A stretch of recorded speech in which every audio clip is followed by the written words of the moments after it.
Εκείνη την εποχή θα ανοιχτεί πηγή για να καθαρίζονται οι απόγονοι του Δαβίδ και οι κάτοικοι της Ιερουσαλήμ από την αμαρτία τους και την ακαθαρσία τους.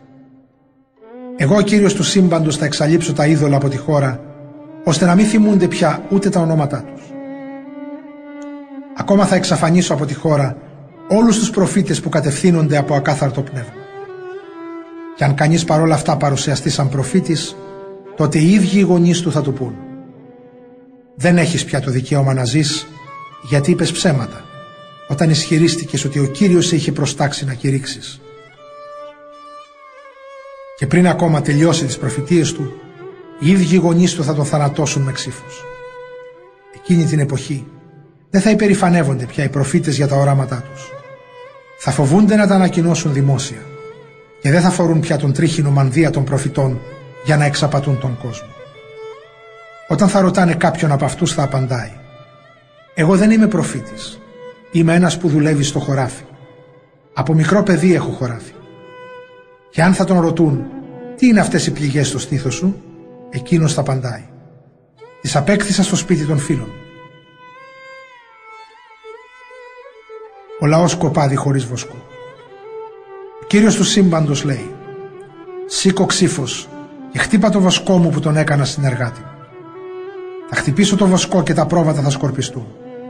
Θα σηκώσω το χέρι μου και θα χτυπήσω ακόμα και τα μικρά αρνάκια. Σε όλη τη χώρα τα 2/3 των κατοίκων θα καταστραφούν και θα εξαφανιστούν. Και μόνο το 1/3 θα επιζήσει σε αυτήν. Αυτό το 1/3 θα το περάσω από τη φωτιά και θα τους καθαρίσω όπως καθαρίζουν το ασίμι. Θα τους δοκιμάσω όπως δοκιμάζουν το χρυσάφι. Τότε αυτό το 1/3 του λαού θα με επικαλεστεί και εγώ θα τους απαντήσω: εσείς είστε ο λαός μου.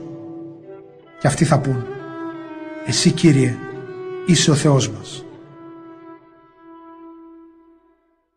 Ζαχαρίας, κεφάλαιο 14. Η Ιερουσαλήμ πρωτεύουσα του κόσμου. Έρχεται γρήγορα η ημέρα που ο Κύριος θα εκδηλώσει την κρίση του και οι εχθροί σας θα μοιραστούν μπροστά στα μάτια σας τα λάφυρα που πήραν από σας. Θα συγκεντρώσει ο Κύριος όλα τα έθνη για πόλεμο εναντίον της Ιερουσαλήμ. Θα κυριευτεί η πόλη, θα λαιλατηθούν τα σπίτια και οι γυναίκες θα ατιμαστούν. Ο μισός πληθυσμός της πόλης θα οδηγηθεί στην αιχμαλωσία, αλλά στους υπολείπους θα επιτραπεί να παραμείνουν στην πόλη. Τότε όμως ο Κύριος θα βγει και θα πολεμήσει εναντίον των εθνών αυτών, όπως έκανε πάντοτε την ημέρα της μάχης. Εκείνη την ημέρα τα πόδια του θα πατήσουν πάνω στο όρος των ελαιών, που βρίσκεται απέναντι από την Ιερουσαλήμ ανατολικά. Το όρος των ελαιών θα σκιστεί στη μέση από τα ανατολικά ως τα δυτικά. Το μισό του βουνού θα μετακινηθεί προς το βορρά και το άλλο προς τον νότο, και ανάμεσα θα σχηματιστεί μια πολύ μεγάλη κοιλάδα, η οποία θα φτάνει μέχρι την Ασάλ. Τότε εσείς θα τραπείτε σε φυγή μέσα στην κοιλάδα ανάμεσα στα δύο βουνά.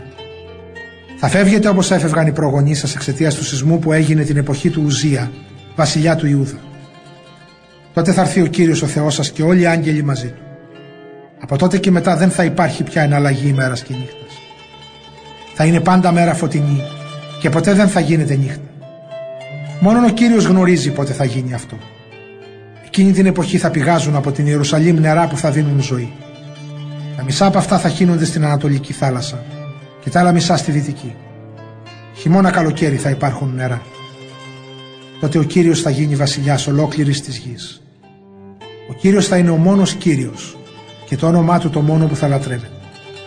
Θα μεταβάλει όλη τη χώρα σε πεδιάδα από τη Γεβά μέχρι τη Ρημών νότια της Ιερουσαλήμ. Η Ιερουσαλήμ όμως θα παραμείνει στην υψηλή της θέση.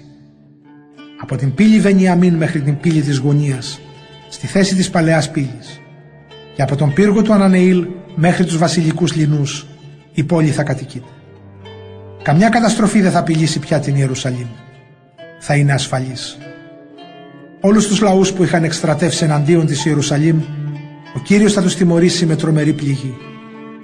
Οι σάρκες τους θα σαπίσουν, ενώ αυτοί ακόμη θα στέκουν στα πόδια τους.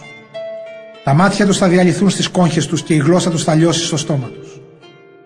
Ο Κύριος τόσο πολύ θα τους τρομάξει, ώστε ο ένας θα επιτίθεται εναντίον του άλλου.